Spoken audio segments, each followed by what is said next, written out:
d'un livre Migration forcée, j'en dirai plus après, que je vous présente rapidement, dont les deux coordinateurs, hein, ne sont pas les seuls auteurs, mais les deux coordinateurs sont parmi nous. Alors moi-même, je suis Louis Weber, je suis un des deux co-gérants des éditions du Croquant. En principe, on va être plus de 70 donc ce soir pour débattre donc avec Claude Calam et Alain Fabar de ce récent livre.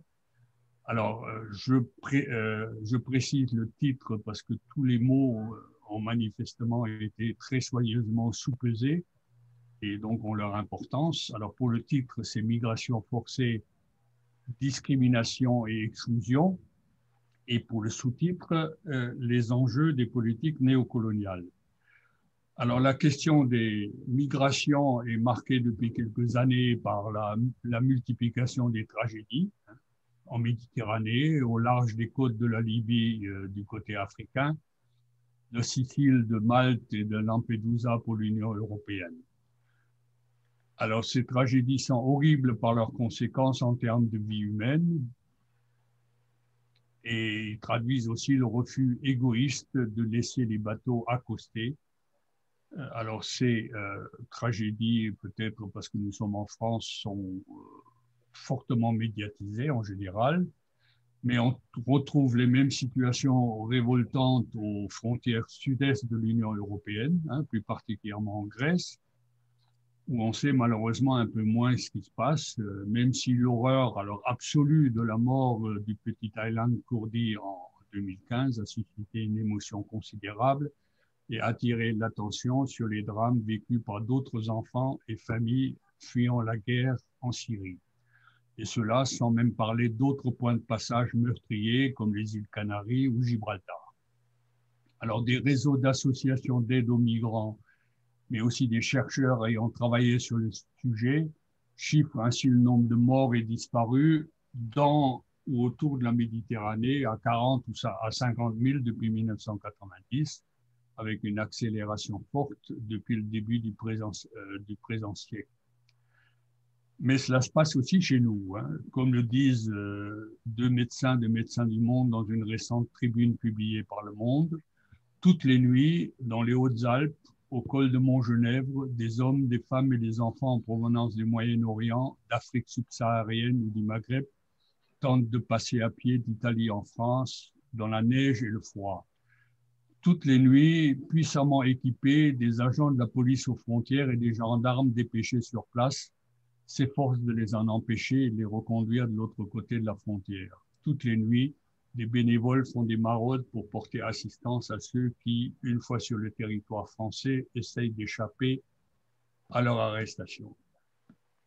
Par ailleurs, on vient d'apprendre que l'agence Frontex est fortement mise en cause pour ses relations ambiguës avec les lobbies de vente d'équipements militaires et aussi pour son rôle, notamment en Hongrie. Alors, je le rappelle simplement pour celles et ceux qui suivraient ça de moins près, que Frontex est l'agence européenne de garde-frontières et de garde-côtes. Sa fonction depuis sa création en 2016 est d'aider les États membres de l'Union européenne à sécuriser leurs frontières extérieures, sous-entendu, mais cela devrait aller de soi, dans le respect de la politique migratoire européenne, dans laquelle le droit d'asile est censé occuper une place centrale. Dans les faits, c'est le contraire qui se passe.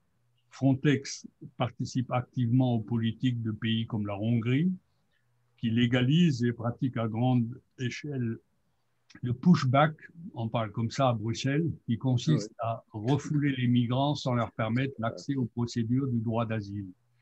Et cela alors même que la Cour de justice de l'Union européenne a estimé tout récemment, le 17 décembre 2020, que les pratiques hongroises enfreignent les directives régissant le droit d'asile. Je rappelle cela en introduction pour situer un peu le contexte, mais l'apport du livre dont nous parlerons va évidemment bien au-delà de la dénonciation de ces politiques meurtrières.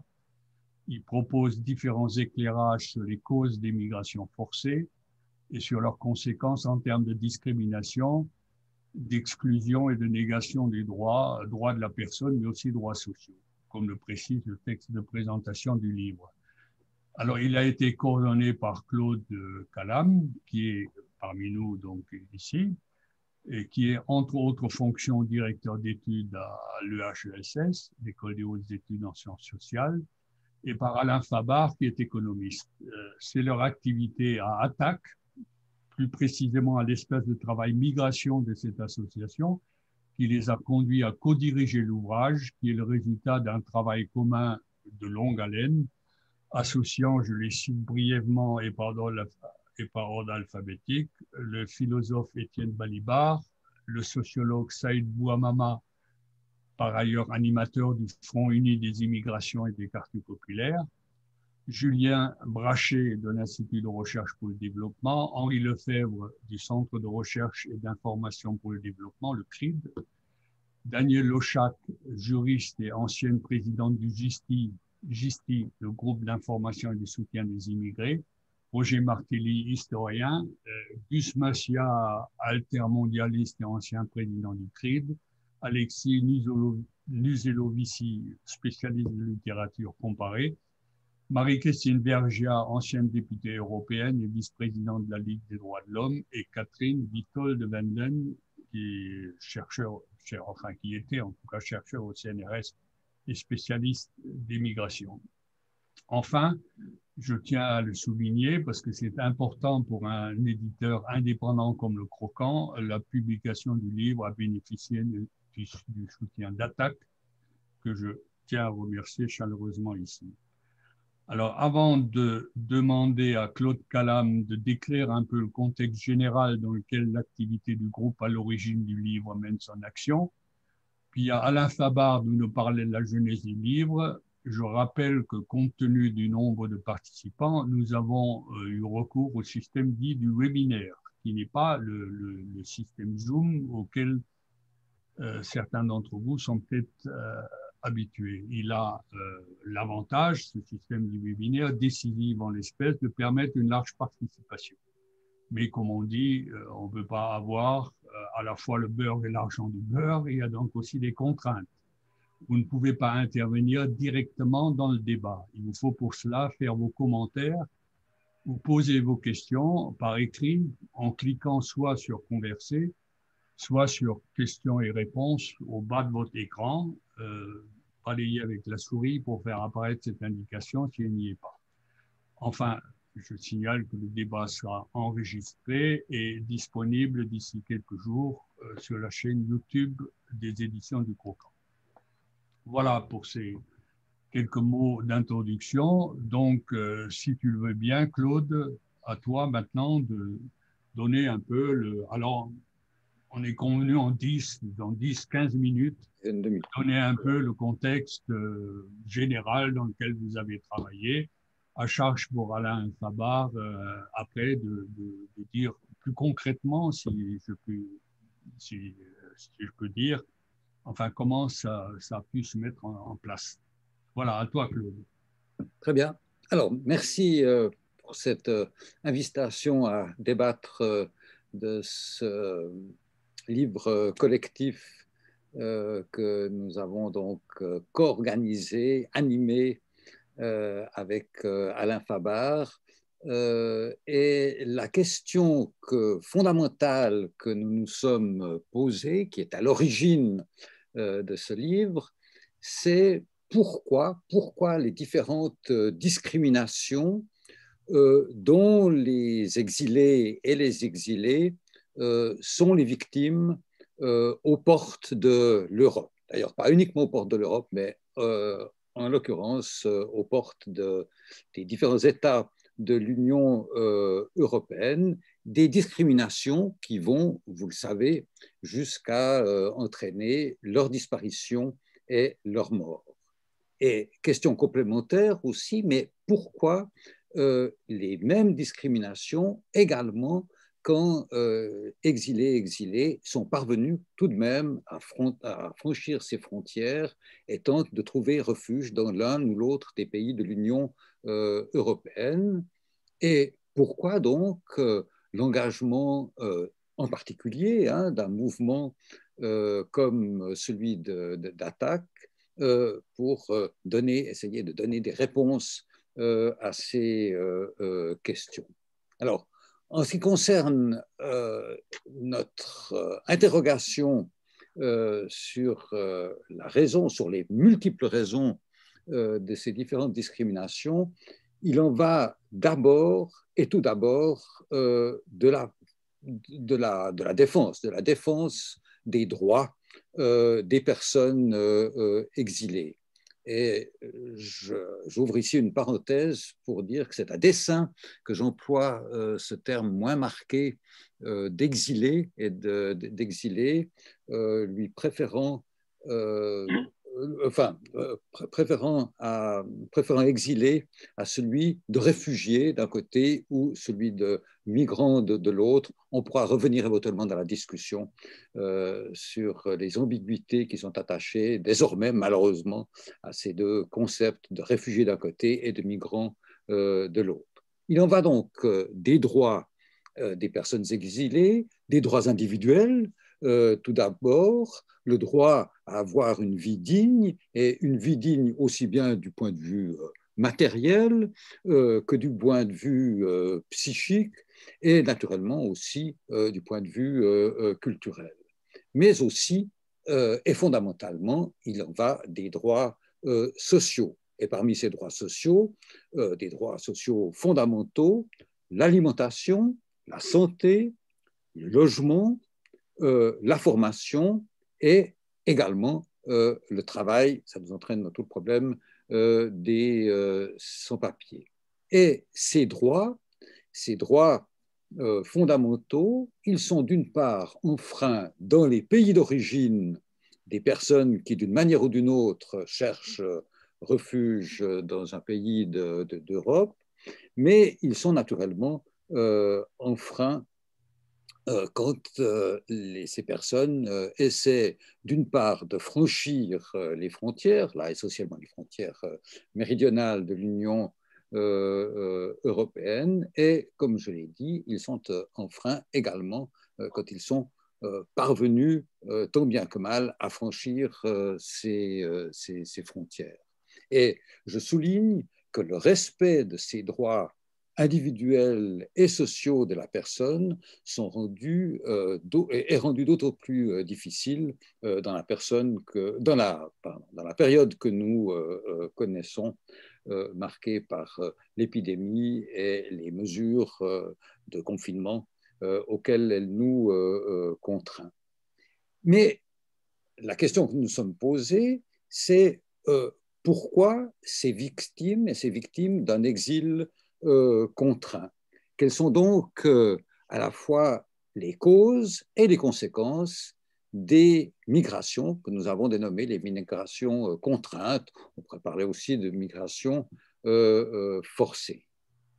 Dans notre perspective, on constate que les exilés de manière générale, sont les victimes, je parle là en termes évidemment extrêmement généraux, des inégalités entraînées par le grand mouvement de la mondialisation, cette mondialisation économique et financière, cette mondialisation conduite selon des critères uniquement d'ordre économique et d'ordre financier qui s'est dessinée à partir des années 80. Il s'agit là d'un modèle de développement, d'un développement économique qui est fondé sur la croissance et une croissance qui est uniquement une croissance économique et financière selon la règle de la maximisation des profits qui régit l'économie de marché, cette économie de marché qui finalement fonde le capitalisme, ou sur lequel plutôt se fonde le capitalisme lui-même. Marqué, vous le savez, cela dit aussi en des termes extrêmement généraux, d'une part par productivisme et extractivisme, avec les conséquences que nous savons sur l'environnement, et puis par ailleurs, marqué par concurrence, compétitivité, etc., avec les conséquences que nous savons sur la vie des hommes et des femmes, quels que soient les pays touchés. Hein. D'une part, donc, exploitation de ce qu'on appelle les ressources naturelles, il s'agit en fait des ressources environnementales, et puis, d'autre part, exploitation de ce qu'on a appelé aussi, d'un terme pour le moins péjoratif, les ressources humaines, hein, les femmes et les hommes réduits à l'état de simples ressources, et de ressources évidemment conduisant au profit économique. La conséquence, c'est cette domination, ces rapports de domination et des rapports de domination néocoloniale que les pays les plus riches, les pays détenteurs du capital, ce qu'on appelle les pays du Nord, ont établi sur les pays du Sud. Là aussi, pour être extrêmement schématique, il faudrait tenir compte de l'intervention des BRICS, de l'intervention du développement économique aussi de la Chine, etc., etc. Je parle ici simplement dans la perspective européenne. Quoi qu'il en soit, donc, domination néocoloniale des pays les plus riches sur les pays les plus pauvres. Et ceci par le biais d'accords de libre-échange, comme celui qui est en discussion maintenant, l'accord du Mercosur, avec pour conséquence, très générale aussi, la destruction de l'agriculture vivrière, une urbanisation tentaculaire, sauvage, la destruction des services publics, hein, ce qui existait comme service public par privatisation interposée, par ajustement structurel interposé, des guerres aussi, des guerres, je placerai peut-être le terme entre guillemets, des guerres impérialistes, en tout cas la guerre d'Afghanistan, la guerre d'Irak, la guerre de Syrie, c'est un cas un petit peu différent, mais elle implique toute une série de complicités de la part de l'Union européenne, voire des États-Unis.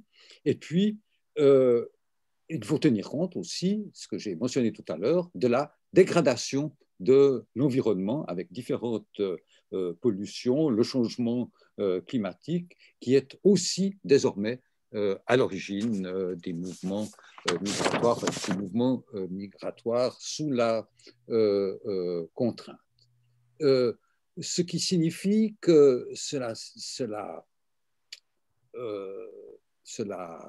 impliquerait dans notre perspective, pour nous, du point de vue de la défense des droits, et je dis toujours droits individuels et droits sociaux, une redéfinition du statut de réfugié. Le statut de réfugié au sens de la Convention de Genève de 1951 n'est certainement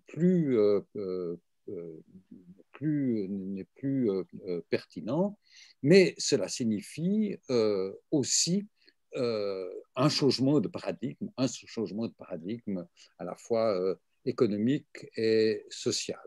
Ceci pour dire et pour conclure peut-être ces quelques mots de présentation que la question des migrations contraintes est à envisager évidemment de manière globale. Elle nous met face à un défi humanitaire, d'une part, face à un défi économique, hein, de système économique, et puis évidemment face à un défi politique. Et à l'égard de ces défis, nous sommes placés face à une série de défis pratiques tout à fait concrets que Louis a mentionné dans son introduction, c'est celui de défendre les droits des migrants et des migrantes, les droits des exilés et des exilés, ici et maintenant, dans les pays où ils tentent de trouver de trouver refuge.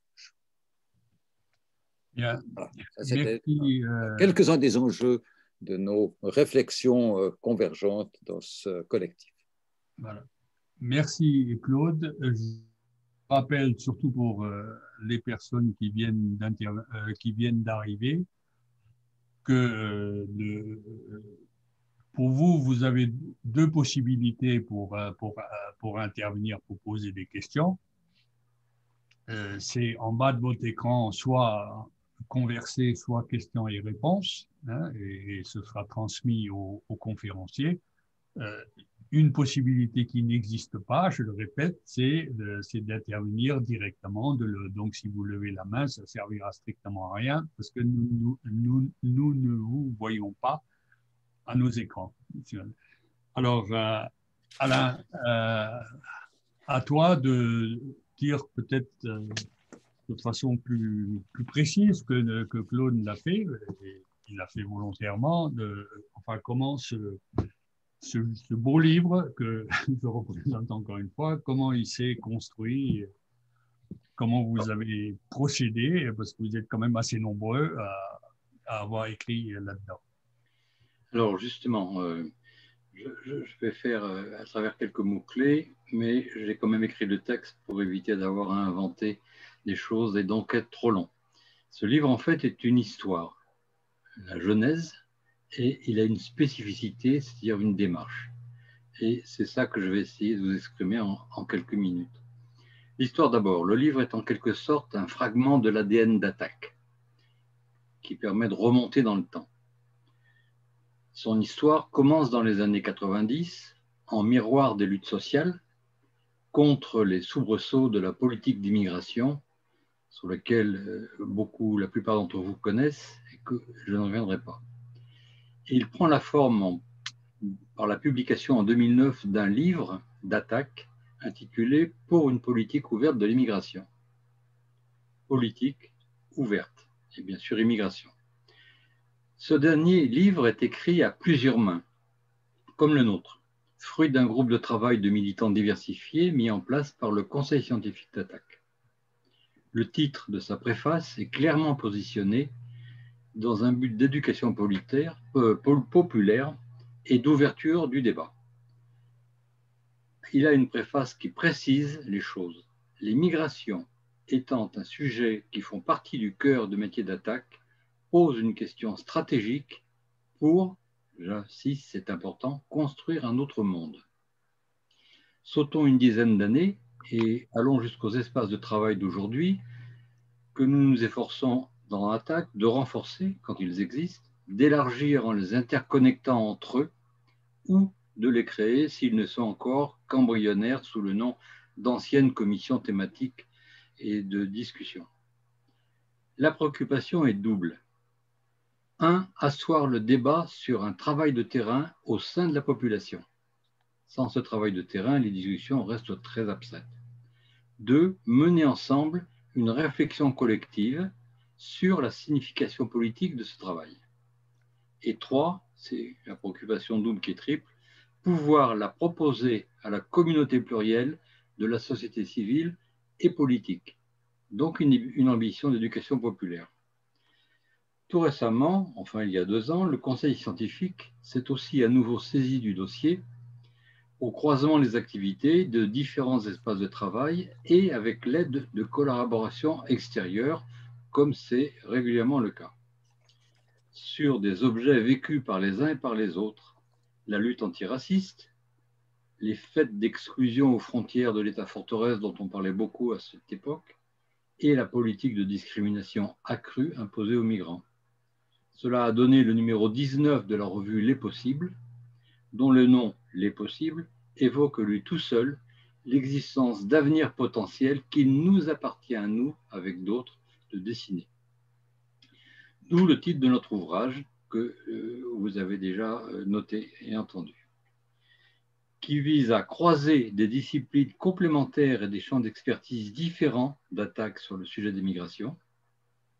2. Qui vise à élargir aux autres acteurs qui, sur ces fronts de lutte, ont des pratiques particulières et donc des angles de vue distincts. Quelle est la spécificité de l'ouvrage en question? On peut le définir en quelques mots. Il n'y a pas de ligne directrice politique a priori, mais un tableau pointilliste contribuant à alimenter l'élaboration d'une telle ligne. C'est le cas de l'exemple. L'exemple parfait, c'est celui de notre débat d'aujourd'hui, qui est un premier débat sur la question. Ce n'est pas donc un manifeste, mais une convergence de témoignages apportés dans les langues disciplinaires de ceux qui les ont écrits. Ensuite, je dirais, derrière cette volonté d'ouverture, une préoccupation commune consiste, pour reprendre le langage adopté en 2018 par les États généraux de migration, à dépasser la dénonciation des faits inacceptables pour ouvrir la voie aux alternatives souhaitables. Et là, le mot est prononcé, alternative, c'est-à-dire pour nous à Attac, altermondialiste. Une notion à définir à laquelle, comme en 2009, mais plus urgemment, il faut maintenant, et c'est le but, apporter un contenu précis, un contenu politique. Excusez-moi, je prends ma feuille de papier qui s'est évadée. Chaque chapitre de notre ouvrage donne ainsi une lettre à l'ADN du contenu. Quand je dis une lettre à l'ADN, vous voyez le rapport effectivement avec la génétique.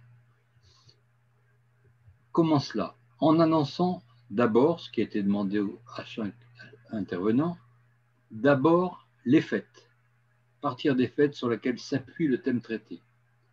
Deuxièmement, en développer l'analyse de signification, qui est celle de l'auteur, son décryptage, chacun ayant son vocabulaire, son langage, sa démarche, philosophique ou juridique, ou historique, ou sociologique, ou économiste, ou environnementaliste, ou psychosociologique, ou géopolitique et géostratégique. Donc un croisement difficile à faire. Ainsi, ayant traité, je le résume pour ne pas avoir trop les détailler. L'état des migrations dans le monde, à partir des faits, des données et la mise en perspective. Deuxièmement, le sens à donner à une politisation de la question migratoire qui n'est pas simplement humanitaire.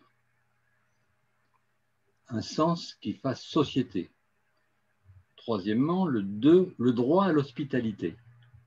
Philosophie, son urgence, mais aussi ses obstacles et difficultés. Quatrièmement, l'accueil comme enjeu de civilisation et pas simplement comme pratique sociale locale. Cinquièmement, la liberté de circulation, sujet qui est en débat, mais porteur, presque par définition, d'une toute autre vision du monde que le nôtre. Puis la géopolitique internationale, qui est un passage obligé par les pactes onusiens ou européens dont on parle actuellement. Puis les fantasmes, idéologies, peurs et mensonges qui se cristallisent sur la question migratoire. Puis la nature réelle des migrations, dont vient de parler Claude, qui est révélatrice en fait d'une prolétarisation du monde sous le joug du système capitaliste dominateur de la planète, dans sa version ultralibérale actuelle. La logique interne de ce système global, au-delà des compréhensions de ses effets morcelés, avec effectivement le détail des causes réelles des migrations qu'il engendre. Enfin, les migrations environnementales qui sont révélatrices en elles-mêmes d'un enjeu de solidarité internationale pour sauver la planète. Dernier point, c'était les composantes, et il est important, les composantes d'une approche résolument altermondialiste du phénomène migratoire, ses perspectives et nos propositions pour passer de la tactique à court terme à la stratégie à long terme. L'utopie n'étant jamais qu'un but à atteindre et pas simplement quelque chose d'irréalisable. Les mots-clés qui caractérisent l'ouvrage sont donc multidisciplinarité, indépendance de pensée, communauté de destin social.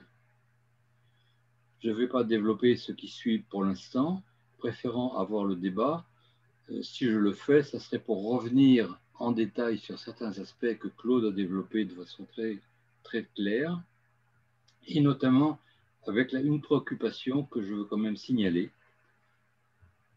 La caractérisation de la cause systémique, au-delà des événements épars et ponctuels que nous avons signalés, c'est l'indispensable, je mot le mot, je le pèse, refondation de la société qui en découle. Pour en sortir, en s'appuyant sur une autre vision du monde, c'est-à-dire une assise philosophique partagée par le plus grand nombre, et la définition d'un itinéraire de lutte, c'est la progression opérationnelle allant du vécu des luttes quotidiennes à des propositions d'altères politiques à court terme, prélude d'un concept de long terme, d'un intermondialisme qui fasse société pour toutes et tous en respectant le multiculturalisme et la diversité des histoires sociales régionales. Voilà, je vous remercie, j'espère ne pas avoir été trop long. Bien, merci Alain et merci à tous les deux donc pour nous avoir présenté de façon très complète cet ouvrage. Hein, j'espère que ça ne donnera pas quand même aux participants, que ça n'éteindra pas l'envie de le lire, hein, parce que ce serait dommage que on en reste à cette description qui est forcément brève, hein, mais je vous remercie donc Claude et Alain d'avoir tenu un temps de parole, disons, raisonnable, très raisonnable même, et pourtant nous avoir donné une bonne idée. Alors, il y a des questions qui viennent, alors je ne vais pas les synthétiser, ce serait trop, enfin, ce serait présomptueux de ma part, mais en tout cas, je vois qu'il y en a qui renvoient d'ailleurs directement au titre même du livre. Au titre et sous-titre, il y a migration forcée. Hein, donc, c'est assez original d'ailleurs. Je ne crois pas qu'il y ait beaucoup d'écrits là qui parlent aussi systématiquement de migration forcée, mais les questions utilisent la même terminologie. Donc, toujours dans le titre, les politiques néocoloniales. Et puis, ce qu'un des participants a rajouté, et je vous demanderai c'est François Labande, a rajouté, c'est la notion de France-Afrique. Donc, qu'est-ce que vous répondez donc à ce défi politique, hein, et en quoi la politique actuelle de la France et de façon générale des pays dominants, en France, désignée couramment par le terme de France-Afrique, en quoi est-ce qu'elle contribue à forcer les Africains, si on parle de France-Afrique, à la migration, et en quoi est-ce que ça continue euh, à jouer le rôle après les décolonisations, de politique néocoloniale. Alors, qui va? Claude, peut-être, non?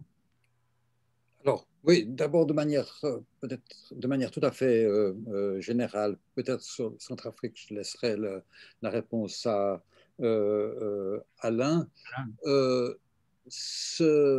Nous employons ce concept de politique néocoloniale en nous appuyant en fait sur les effets notamment en particulier des traités de libre-échange. Et ce sont bien ces traités de libre-échange qui ont marqué ce grand mouvement appelé mouvement de la mondialisation, encore une fois, une mondialisation conduite selon des critères purement économique et financier, qui a d'ailleurs son origine dans les accords de Bretton Woods, juste à la fin de la guerre, qui a marqué la domination de l'économie de marché, ou qui a soumis, disons, les échanges mondiaux à l'économie et aux règles de l'économie de marché,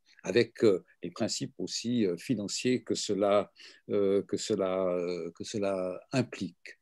Et en ce qui concerne les relations des pays du Nord avec les pays du Sud, on doit penser au problème de la dette et de la manière dont l'endettement des pays les plus défavorisés a été traité par l'imposition par les grandes institutions internationales bancaires, c'est-à-dire essentiellement le Fonds monétaire international et la Banque mondiale, d'ajustements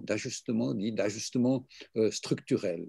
Et ces ajustements structurels ont eu pour effet ou prévoyaient d'une part la possibilité pour les pays du Nord d'investir et d'investir largement dans les pays endettés.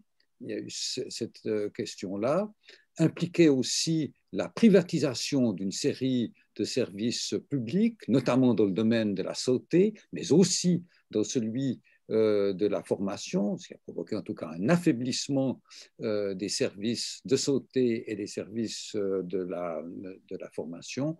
Et puis, il faut naturellement y ajouter la domination du capitalisme et du capitalisme, disons, occidental sur l'économie de ces pays, avec pour conséquence, d'une part, l'exploitation des ressources, ces ressources dites naturelles de ces pays, au bénéfice de grandes entreprises qui sont devenues des entreprises multinationales, mais aussi d'exploitation de la force de travail, hein, avec ce grand mouvement qu'on a connu naturellement dans l'industrialisation dans les pays d'Europe déjà au XIXe siècle, de transfert des agriculteurs vers les centres urbains pour travailler dans les usines. Hein. Et cette prolétarisation des populations du tiers-monde, c'est un des thèmes, disons, traités par Saïd Bouamama dans sa propre contribution à notre collectif, est absolument déterminante. Elle est déterminante aussi pour les migrations les migrations contraintes auxquelles nous sommes confrontés. Alain, donc la France-Afrique à l'invitation de Claude, et j'ajouterai à cette question de France-Afrique une autre question là que je lis. Que pensez-vous des migrations intra-africaines? Et la personne pense notamment à la Côte d'Ivoire qui souhaiterait s'inspirer de la politique migratoire suisse qui admet un certain nombre de réfugiés, ou de demandeurs d'asile, mais en nombre limité, opposant cela d'ailleurs à la France, dont le modèle lui semble encore plus restrictif. Contrairement à la réputation de terre d'accueil, d'ailleurs, mentionnée au passage. Vas-y, Alain. Oui, d'abord, je voudrais souligner que quand on parle de France-Afrique, on parle d'une façon économique de poursuivre la colonisation physique sur place. Donc, quand je dis décolonisation, en général, je préfère ajouter de l'économie sous toutes ses formes et en plus de la pensée, c'est-à-dire de la façon de concevoir la France en tant qu'État comme directeur du développement des pays qu'elle contrôle. Elle le contrôle, bien sûr, comme l'ajustement structurel décrit par Claude et existe depuis 30 ans.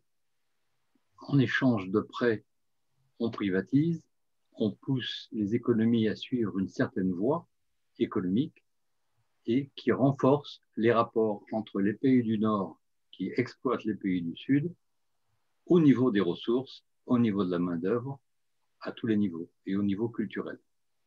Donc, il y a effectivement une dépendance. Ce qui est très important, c'est de comprendre que c'est quelque chose de systémique. la France-Afrique ne peut pas être dissociée des autres formes de l'impérialisme au sens général du mot. Elle en fait partie.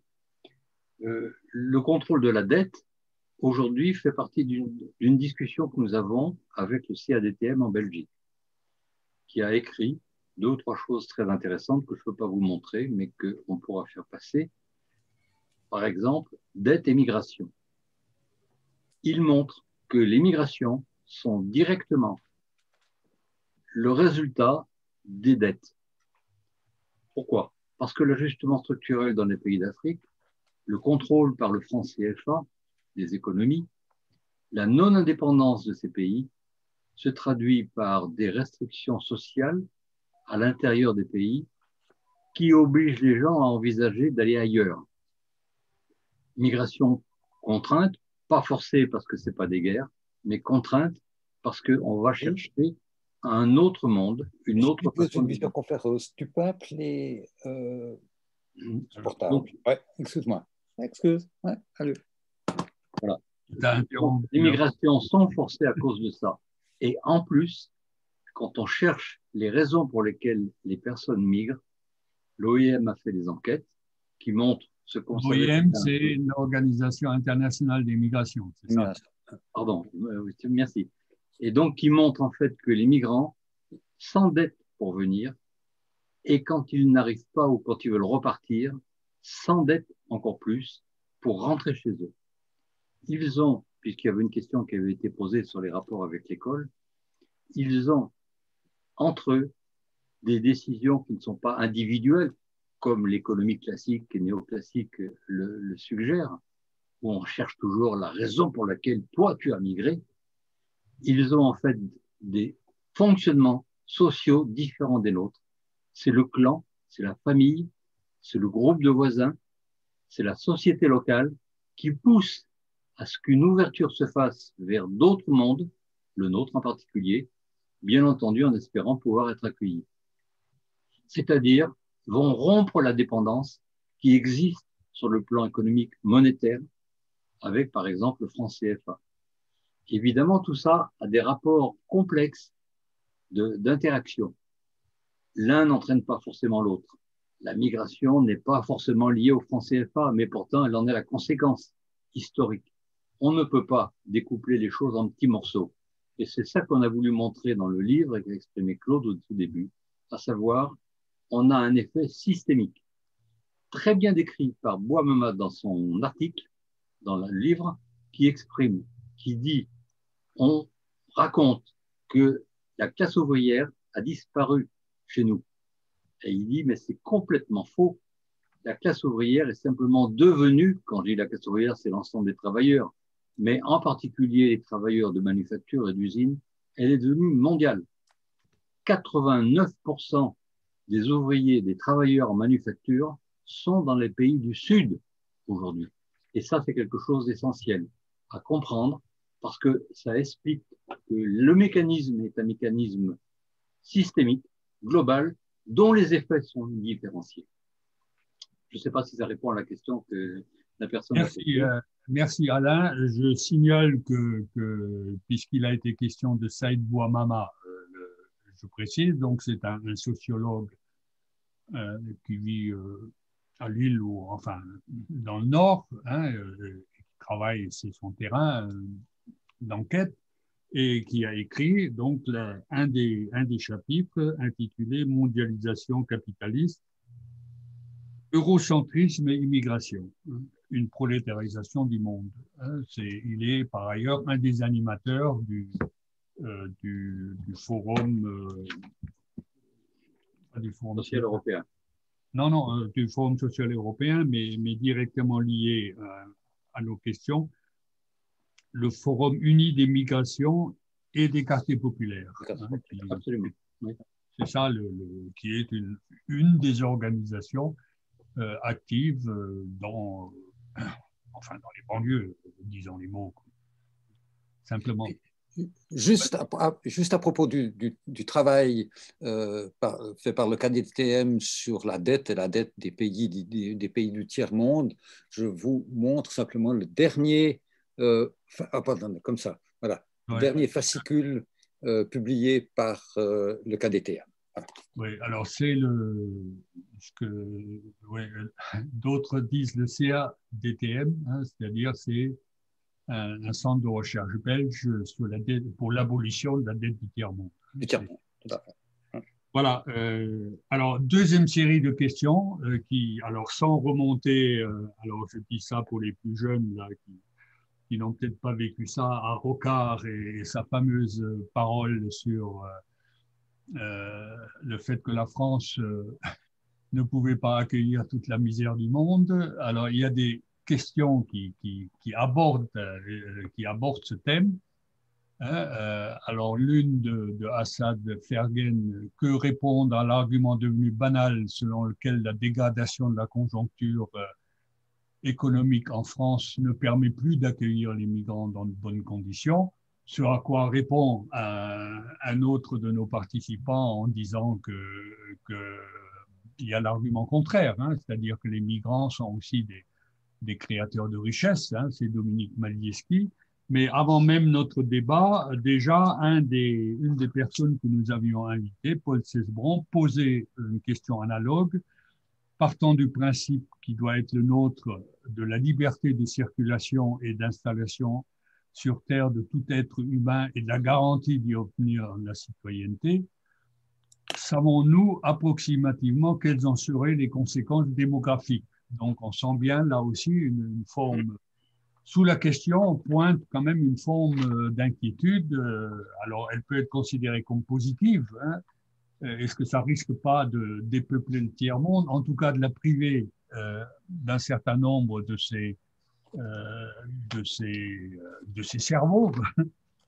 Et chez nous, est-ce que ça ne va pas avoir des conséquences qui ne seraient pas toujours bien supportées par la population? En tout cas, ça tourne toujours autour de la même problématique. Est-ce que nous pouvons nous permettre d'avoir une politique d'immigration généreuse? Alors, qui veut se lancer là-dedans? Moi, je veux bien intervenir et dire 2-3 mots. Oui. J'avais déjà un peu réfléchi à cette question qui avait été transmise par Catherine. Cette question on pose deux autres. J'ai perdu, voilà, je l'ai retrouvé, ce que je voulais dire à cette question. Tout d'abord, la libre circulation est un phénomène sociologique, bien sûr organisé et contraint, mais pas uniquement. C'est un phénomène dont les caractéristiques sociologiques sont connues. Vous avez 258 millions de migrants contraints, entre guillemets, et vous avez 1 milliard de migrants touristiques. Je ne parle pas de tous ceux qui sont étudiants et de tous ceux qui sont saisonniers et des autres. Quelqu'un avait posé la question, que pensez-vous de ce qui se passe des migrations interafricaines? Il faut savoir que la grande majorité des migrants vont d'un pays à un pays voisin. C'est très évident pour les migrations environnementales, ça l'est aussi pour les autres formes de migration qui sont notamment liées au fonctionnement raciste ou racial qu'il peut y avoir entre certains pays. Les migrations sont quelque chose d'historique, absolument général. Elles ne se développent pas très vite. Néanmoins, ces derniers temps, depuis 10 ans, elles ont cru énormément, plus que d'habitude, plus rapidement, ce qui fait craindre qu'on n'ait pas les moyens de recevoir. Là-dessus, sans rentrer dans le détail, une précision, la France n'accueille actuellement en termes de migrants que à peu près 1 ou 2 pour 1000 par rapport à sa population, c'est-à-dire dérisoire. C'est pas grand-chose. Alors quand je dis 1 ou 2 pour 1000, je ne veux pas confondre le chiffre, je le dis sous toute réserve parce que je ne sais pas si, bon, si ce n'est pas 0,6, peu importe, pour cent. Ça veut dire en définitive que la capacité d'accueil de la France en tant que telle, si on prend les choses sous ce point de vue-là, est considérable. L'Allemagne, dans le même temps, a accueilli 800 000 migrants depuis 2015. Elle les a accueillis pour une raison qui est son économie, c'est-à-dire la baisse de la natalité et le fait que la population ne se renouvelle pas de façon naturelle pour maintenir l'équilibre. Donc elle fait appel à une main-d'œuvre extérieure, à une vision extérieure. On connaît les problèmes qu'a rencontré Merkel là-dessus, parce que tout de suite, un certain nombre m'ont dit oui, mais on n'est pas capable de le supporter et c'est pas normal. En France, c'est la même chose.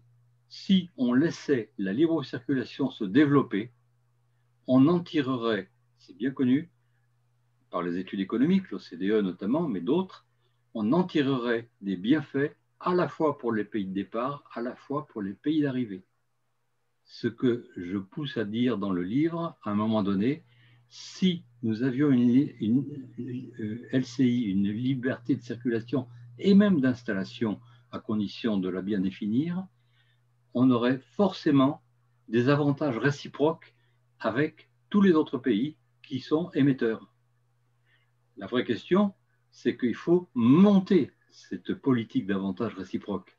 Et là, on retrouve la question du CFA, du franc CFA, qui est un moyen de contrôler ce que deviennent ces pays. Il faut savoir quand même que jusqu'à nouvel ordre, c'est en train de changer, mais toutes les devises sous franc CFA Afrique sont à Bercy. Elles sont bloquées. C'est-à-dire, c'est nous qui les contrôlons. C'est nous qui les laissons sortir ou pas, qui les utilisons. C'est quelque chose d'absolument incroyable qu'on ne sait pas vraiment. Voilà. Donc, en fait, l'idée qu'on ne peut pas accueillir est une idée a priori. C'est une idée peut-être sensible pour certains, mais c'est une idée qui est fausse sur le plan économique et qui n'est pas acceptable sur le plan sociologique. Claude? Je voulais juste ajouter deux points peut-être. C'est que à propos de ce fantasme finalement du grand remplacement qu'entretient les migrations et les mouvements migratoires, notamment la migration forcée, là je renvoie à la réfutation par Julien Brachet, à la contribution que Julien Brachet a insérée dans notre propre collectif. Hein.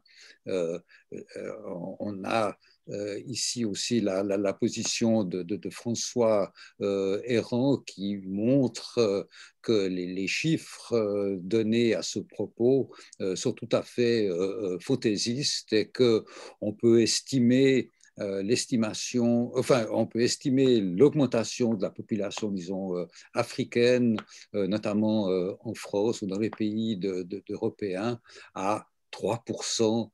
Si je me rappelle bien, c'est à l'échéance de 2050 à peu près. Donc là, vraiment, il s'agit d'un fantasme. Et un autre point sur lequel je voulais insister, c'est sur la nature même des mouvements migratoires et des mouvements migratoires sous la contrainte. En effet, il s'opère essentiellement d'un pays du Sud à un autre pays du Sud. Hein. Dans les statistiques notamment qui sont régulièrement publiées par le HCR, c'est-à-dire par le Haut Commissariat aux réfugiés, qui concernent les réfugiés, c'est-à-dire les personnes qui répondent d'une manière ou d'une autre à la définition du réfugié telle qu'elle est inscrite dans la Convention de Genève de 1951, les personnes qui sont victimes de persécutions hein, pour une question de religion, pour des questions politiques, pour des questions raciales aussi, ces mouvements se font d'un pays à l'autre et d'un pays touché par les causes de la migration ou les causes du refuge eux-mêmes. Et ça n'est qu'une infime minorité de personnes concernées qui s'adressent d'une manière ou d'une autre à un des pays de l'Union européenne. Et puis pour répondre encore à une des questions que tu as simplement mentionnées tout à l'heure, qui comparait la politique d'asile française avec la politique d'asile conduite par la Suisse, je suis bien placé pour en juger et je peux vous assurer que la Suisse s'est montrée championne toute catégorie dans différents domaines de ce point de vue-là, et dans le domaine surtout du rejet et de l'exclusion des personnes qui tentaient d'y trouver refuge par l'intermédiaire des mesures dites des mesures de contrainte. C'est elle qui a mis sur pied les premiers CRA. C'est elle qui pratique encore maintenant les vols spéciaux. On a eu un exemple tout récemment avec des Éthiopiens qui étaient d'ailleurs bien insérés dans le pays, qui ont été expédiés en Éthiopie même à la fin du mois de janvier, et du point de vue aussi des personnes qu'on appelle les Dublinés, c'est-à-dire les personnes dont on rejette la demande d'asile parce qu'ils ont déjà été inscrits au moment de leur arrivée, en général en Grèce ou en Italie. Là aussi, la Suisse, dans les statistiques, tient la tête dans les expulsions, dans les renvois, et ces renvois sont souvent des renvois forcés. On peut vraiment parler d'expulsion.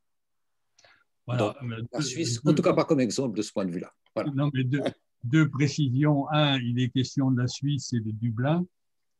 Dublin qui est une initiative de l'Union européenne, mais la Suisse est partenaire pour un certain nombre d'initiatives de l'Union européenne, même si elle n'en fait pas partie de l'Union européenne. La deuxième précision, c'est, alors Julien Brachet en a parlé, qui effectivement a écrit beaucoup de choses là pour mettre de l'ordre dans les chiffres des migrations. Son article s'appelle de façon tout à fait explicite Les malhonnêtes, idéologie, peur et mensonges autour des migrations internationales. Il avait écrit d'ailleurs Publicité gratuite il y a une dizaine d'années aux éditions du Croquant un livre sur les migrations transsahariennes, transsahariennes, qui déjà rétablissait, enfin partait de la même problématique de rejet des statistiques, enfin truquées quand elles sont parfois faites sur les migrations. Alors pendant ce temps-là, j'attire votre attention sur le fait, sur votre colonne de droite, vous avez les questions là, donc auxquelles il est répondu, mais vous avez aussi des références, et notamment Claude, il y a un des participants qui signale que ce que tu as cité pour le CADTM, et qui est très bien, en fait, ils ont refait autre chose depuis, qui s'appelle Dette et migration, et qui a l'air d'être plus récent, et vous pouvez recopier ici la référence exacte avec le site internet. Alors, juste à ce point de vue-là, oui. La brochure dont j'ai montré la première page, dont j'ai montré la couverture tout à l'heure, c'est la brochure que j'ai reçue avant-hier du KDTM. Ah oui, mais c'est là alors. Mais elle ne porte pas essentiellement sur l'immigration. Donc, la référence en effet, de ce point de vue-là, une brochure un petit peu plus ancienne. Bon, allez. Bon, donc voilà, toutes ces questions autour de... Enfin, j'avais noté Rocard, mais ce n'est pas facilité, autour des contestations sur la capacité ou non de recevoir. Oui. Alors, du coup, d'autres questions ont été abordées et auxquelles il a été répondu, en particulier celui d'entre vous, je ne me rappelle plus lequel, qui contestait un peu le lien entre franc CFA et politique néocoloniale. Je crois qu'Alain y a répondu. C'est très très clair, ne serait-ce que parce que l'argent africain, il n'est pas en Afrique, il est à Bercy, qui contrôle étroitement. Quand on sait comment la politique d'échange peut intervenir dans les rapports de domination, je crois qu'il n'y a pas besoin de donner d'autres précisions. Alors, Baptiste Durande parle de génocide. Alors, est-ce que vous avez déjà utilisé ou entendu parler de ce terme? Le terme génocide sous-entend une analyse des rapports sociaux de domination que vous semblez n'articuler qu'à la marge avec votre critique de la mondialisation néolibérale. Est-ce pour cela que le terme génocide n'apparaît pas dans votre présentation? Alors, ce que je pourrais dire de ce point de vue-là, ça n'est pas un hasard en effet si nous n'utilisons pas le terme de génocide, notamment à l'occasion d'un tribunal permanent des peuples qui était consacré aux droits des migrants et des exilés. Et c'était une session qui a eu lieu à Paris en janvier 2019, c'est-à-dire il y a 2 ans. J'ai eu l'occasion, j'ai saisi cette occasion plutôt pour dénoncer les 40 000, ils sont désormais presque 50 000 morts, personnes disparues en Méditerranée, surtout en Méditerranée centrale, depuis le début des années 2000, des personnes qui sont des personnes exilées, comme crime contre l'humanité. Et en me référant à l'un des articles du statut de Rome, je pense qu'on peut définir ces différentes disparitions comme un crime contre l'humanité. Il est en revanche difficile de faire entrer ces morts successives dans le concept du génocide. Alain, tu voulais dire quelque chose? Oui, je voulais juste, on a parlé du grand remplacement, personne n'a prononcé à mon avis le nom, mais on voit bien que derrière la question, est-ce qu'une libre circulation généralisée aurait des conséquences sur la démographie? C'est un sujet qui aurait pu faire l'objet d'un article, d'un chapitre dans notre livre. Je voudrais simplement dire à cet égard que c'est une vieille lubie pour manipuler l'opinion, parce que derrière, il y a un défaut de raisonnement scientifique. En l'occurrence, Errand montre très bien, en tant que démographe, par l'utilisation des statistiques, que les populations des pays pauvres, première catégorie, à revenus intermédiaires, deuxième catégorie, et riches, troisième catégorie, migrent très majoritairement dans des pays de même niveau. Les pays pauvres vont très peu vers les pays riches parce qu'ils n'en ont pas les moyens.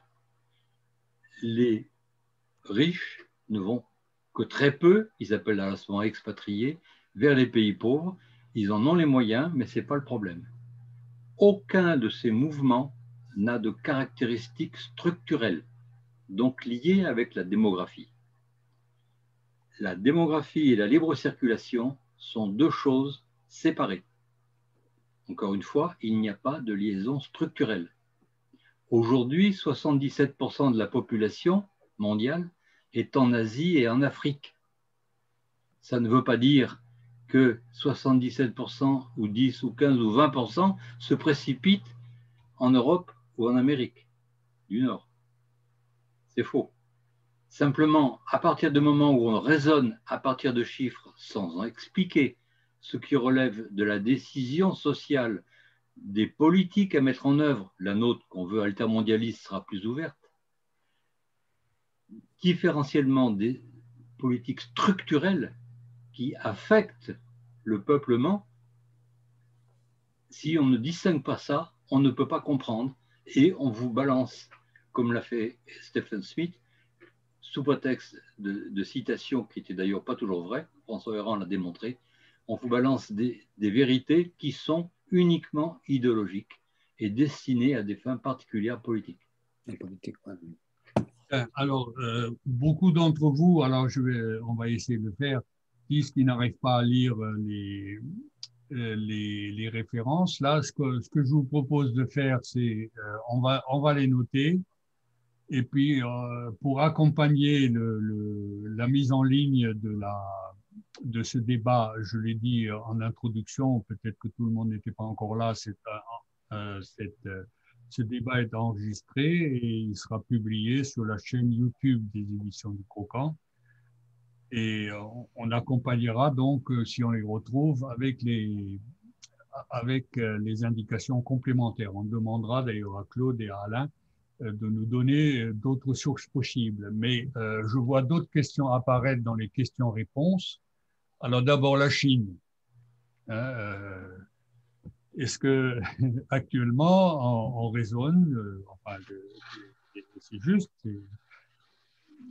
en mettant l'émigration forcée directement en relation avec les politiques impérialistes au sens classique du mot, c'est-à-dire de la part des pays occidentaux, euh, des anciennes puissances coloniales en Afrique. Là, alors la question, en fait, c'est est-ce que l'expansionnisme économique et hégémonique en Afrique et sanitaire, pourrait-on rajouter, mais ça, c'est pas la faute s'ils sont les seuls à proposer des migrants, à proposer des vaccins aux pays africains. Alors, est-ce que ça ne va pas perturber les phénomènes migratoires? Et voilà, donc une question directe. Qui veut réagir à ça? Tu peux la reformuler? Qu'est-ce qui va... Alors, est-ce que la politique, enfin, ou la présence de plus en plus forte de la Chine en Afrique, hein, je ne porte pas de jugement en disant ça, c'est un fait. Hein, c'est vrai sur le plan économique, c'est maintenant vrai sur le plan sanitaire. Bon, est-ce que ça ne va pas perturber, oui, c'est ce que dit Renaud Fabar, d'ailleurs, c'est pas... Hein, Fabar, il s'appelle aussi, lui. Donc, est-ce que ça ne va pas perturber vos analyses dans la mesure où celles-ci sont quand même fondées beaucoup sur la domination des anciennes puissances coloniales? Enfin, vous interprétez beaucoup de phénomènes migratoires à travers comme une des conséquences de la poursuite des politiques coloniales en politique néocoloniale. Bon, la Chine intervient là-dedans sur une base un peu différente et de toute façon va créer sans doute d'autres alliances en Afrique. Alors, est-ce que vous pensez, hein, si je traduis la pensée, que ça va changer quelque chose aux analyses sur les phénomènes migratoires? Ma réponse, enfin, les réponses sont très personnelles à ce niveau-là, parce que ça suppose vraiment des études très poussées. La traduction de la question est des personnels aussi. Oui. Vas-y. Oui. La réalité, c'est qu'effectivement, la Chine, en tant que première puissance en termes de population, essaye d'avancer vers la rupture avec ce qui a été autrefois sa colonie, mais son histoire, elle est 5 fois millénaire. Donc, elle n'est pas du tout la même nature que les nôtres depuis 500 ou 600 ans. Donc, c'est plus compliqué. Je ne pense pas qu'on peut porter des jugements très stricts en disant que ah ben, j'ai pris l'exemple de qu'ils ont acheté des terres et donc forcément ils sont des colonisateurs. Non, c'est pas comme ça que ça se passe. Les rapports de force géostratégiques mondiaux doivent se comprendre en fonction des histoires des peuples. Et l'histoire de la Chine n'est pas celle des États-Unis, pays de migration, d'immigration essentiellement. Elle n'est pas la même que celle des pays d'Afrique qui cherchent à s'émanciper d'un joug. C'est pas la même chose. Mais elle n'est pas la même que celle des pays d'Europe de l'Est qui cherchent également à retrouver une identité par rapport à un passé qui n'est pas du tout qui n'était que le leur, hein, le système soviétique. Bon, donc tout ça, ça ne se règle pas avec des phrases en disant effectivement, est-ce que la Chine ne va pas interférer sur le système? Si ça devait être le cas, ça serait déjà visible, ça serait déjà majeur, on serait déjà, entre guillemets, envahi par des quantités de personnes, parce qu'ils sont quand même 1,3 milliard, 4. Alors, hein, donc, je pense qu'on ne peut pas régler les questions comme ça, il faut analyser de façon beaucoup plus sérieuse qu'avec des rapprochements intempestifs. Non, si je peux me permettre, ce n'était pas ça la question. Ah pardon, alors j'ai mal compris. Non, ce n'était pas la question de l'invasion chinoise chez nous, quoi. C'était la question de savoir, puisque les phénomènes migratoires d'Afrique en Europe sont quand même liés au rapport de domination qu'il y a entre les pays européens et l'Afrique, et puisque d'un autre côté, la Chine occupe une position de plus en plus forte en Afrique qui change un peu la donne dans ces rapports dominant-dominé, alors est-ce que ça ne va pas avoir des conséquences sur les migrations africaines vers l'Europe? C'est ça la question. Claude, tu voulais... Oui, j'aurais deux remarques à faire comme ça. C'est d'abord le fait que, par exemple, par l'achat de terres dans un certain nombre de pays d'Afrique, par désormais l'exploitation aussi de ressources dites naturelles en Afrique, la Chine conduit la même politique de domination, ce qu'on appelle une domination néocoloniale, que c'est le cas pour les pays d'Europe et pour l'Amérique du Nord depuis une quarantaine, d'années. Il est difficile, dans l'état actuel des choses, de ce que je vois, de prévoir si cela va en correspondance provoquer un mouvement de migration, et de migration évidemment forcée, des pays africains vers la Chine. Ce que je remarque en revanche, du point de vue de la situation en Chine même, et ça m'a frappé à l'occasion d'un séjour relativement bref, un séjour pour des raisons académiques, enfin des raisons universitaires, notamment à Shanghai, il y a 5 ou 6 ans, c'est que j'ai remarqué que du point de vue intérieur, la Chine était exactement en but au même problème que les pays d'Europe pendant la seconde moitié du XXe siècle. C'est-à-dire qu'avec la conversion au capitalisme, les campagnes, peu à peu, se vident de leur population et de nombreux agriculteurs, de nombreux paysans cherchent un travail en ville, dans ces énormes agglomérations urbaines où ils ont en fait le même statut que dans nos pays, le statut des sans-papiers. Hein.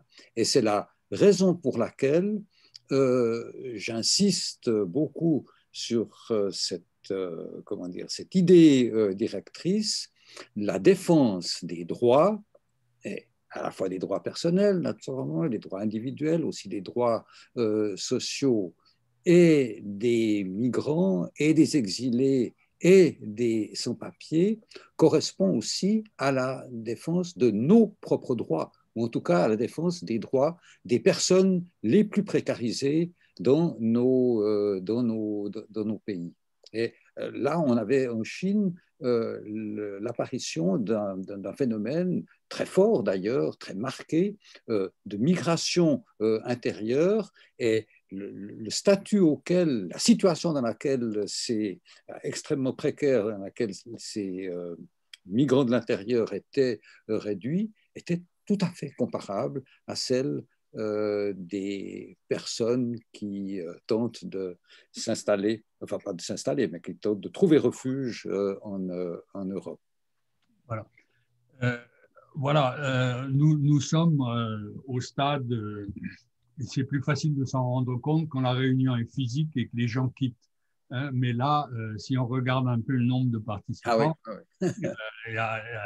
on peut remarquer le même phénomène. Il y a toute une série de questions qu'on n'a pas abordées, sauf Claude à l'instant en donnant l'exemple, et Alain d'ailleurs en parlant des migrations interafricaines. Il y a toute une série de migrations dont on a guère parlé.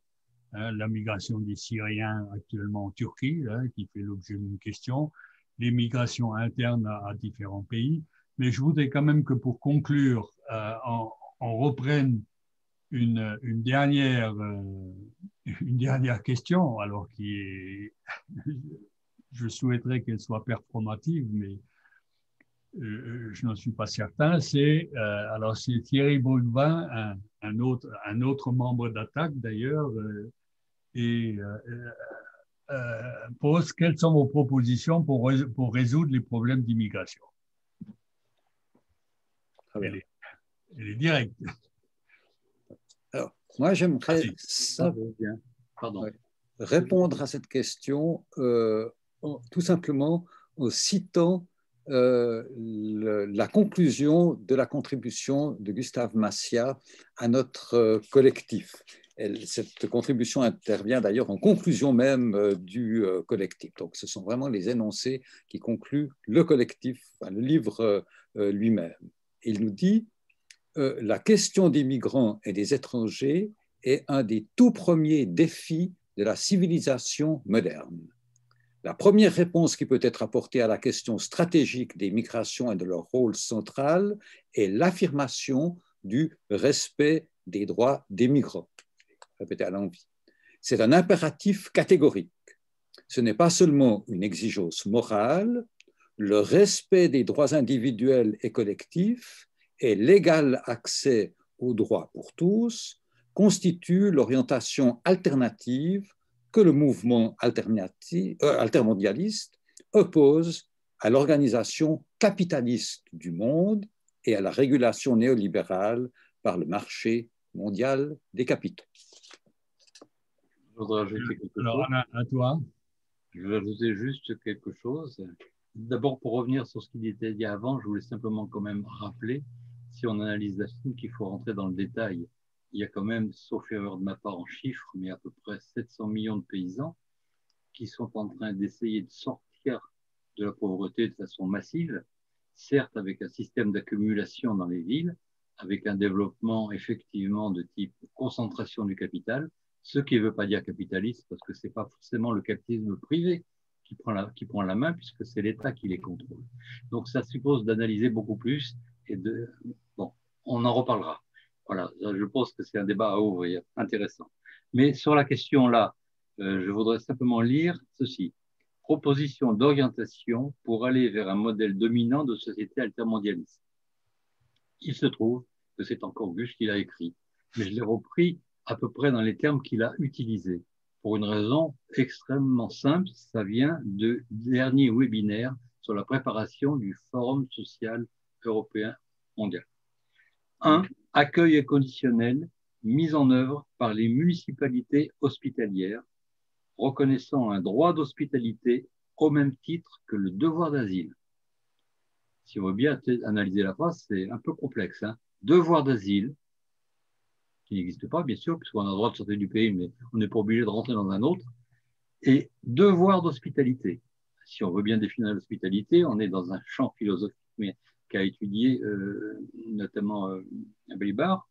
C'est intéressant. Deuxième point, l'accès égal pour toutes et tous à tous les droits, qu'ils soient civils, politiques, économiques, sociaux et culturels, fondés sur l'égalité humaine, migrants ou non migrants, et la légitimité, l'exigence de dignité.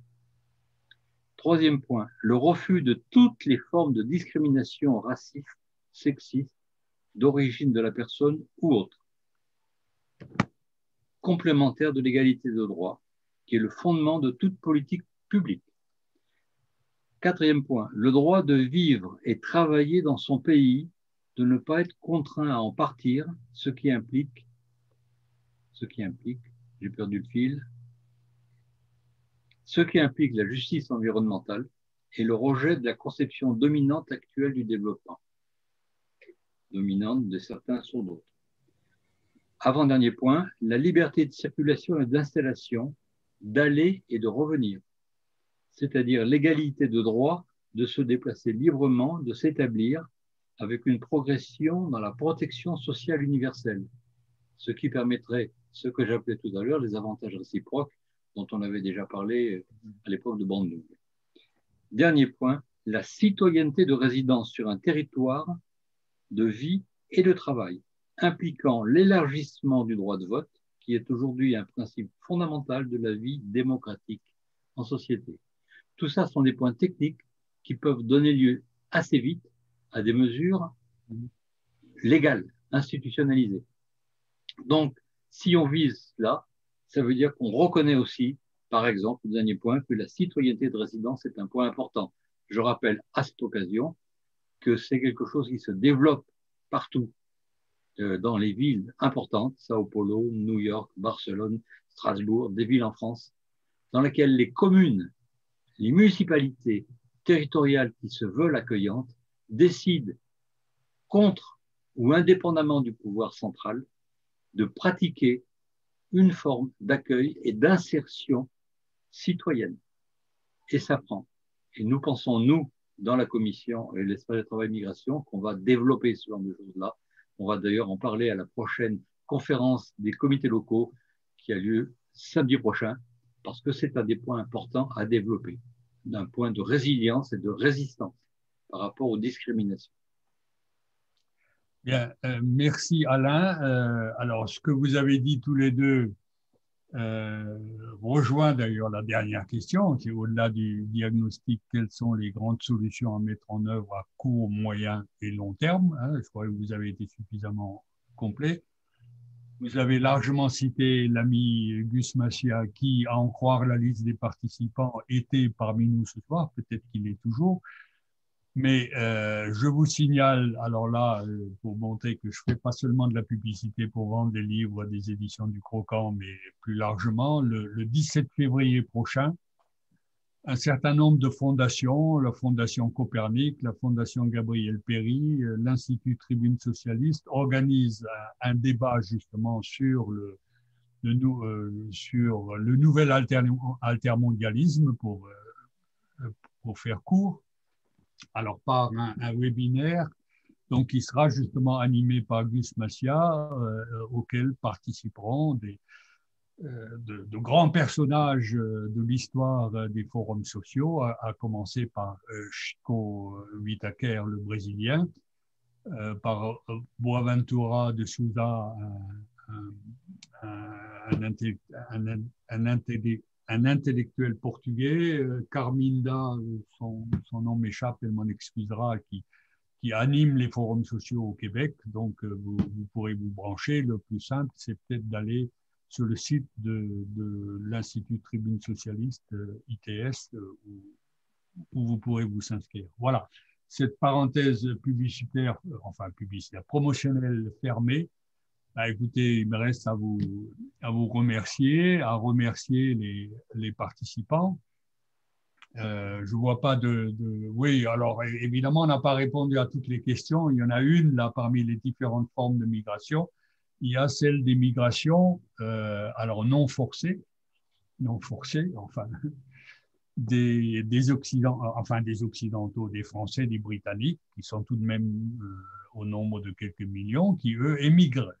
Hein, c'est une migration la plupart du temps volontaire, on n'en a pas parlé, mais enfin, je crois qu'il était plus important de parler c'était le sujet plutôt, c'était les migrations forcées en liaison avec les grandes injustices dans ce monde. Alors, je remercie Claude et Alain pour leur contribution tout à fait enrichissante, et je me permets quand même de dire que leur livre est disponible, vous pouvez l'acheter en librairie ou vous pouvez aller sur le site des éditions du Croquant, il vous sera envoyé très très rapidement. Voilà. Okay. Merci, on s'arrête là, alors c'est pas